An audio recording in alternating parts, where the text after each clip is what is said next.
New questions tonight over criminal cases when the suspects are children. They're being raised again after Minneapolis police released this shocking video. It shows what MPD says is a stolen car driving dangerously close to kids on a playground, passing by multiple times, and then look at this, driving right between the sidewalk and the playground, over the path leading to the playground equipment. It happened 2 weeks ago today on a school day outside Nellie Stone Johnson School in North Minneapolis. Police arrested the driver, a 10-year-old boy who has a lengthy record. Apparently his parents feel helpless. A mother who I believe is a good parent has been asking the system for help, and the system has been failing her and failing her child. And we need to figure out what the answer to that is. But the answer Chief O'Hara is looking for is not that simple. Our Callan Gray spoke with the Hennepin County attorney today about what needs to happen to help these families. This 10-year-old's joyride past a busy school playground isn't the first time he's broken the law, according to Minneapolis police, who released this footage on Friday. The 10-year-old that we have at least 30 entries in the Minneapolis Police Department alone, dating back to May of 2023. From auto theft to robbery to assault to runaway situations. He has no idea what he's, out there getting himself into.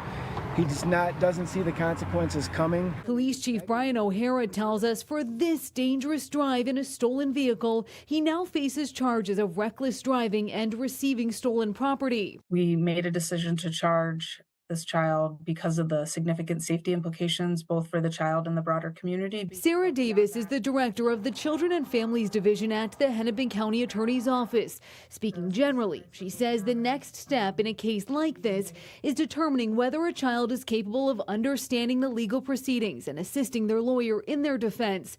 If the answer is no, she says the case is dismissed or another assessment is done in 6 months.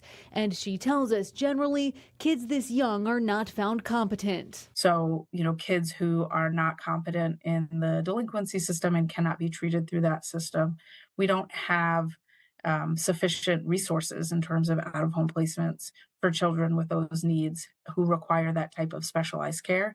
We do know that there's a gap here. There's nowhere for the restorative practitioners to give them intensive therapy and teach them the life skills that they need to produce a better outcome. Under a new law going into effect in 2026, cases involving children younger than 13 will be handled as a child in need of protection or services, or CHIPS cases, instead of juvenile delinquency cases.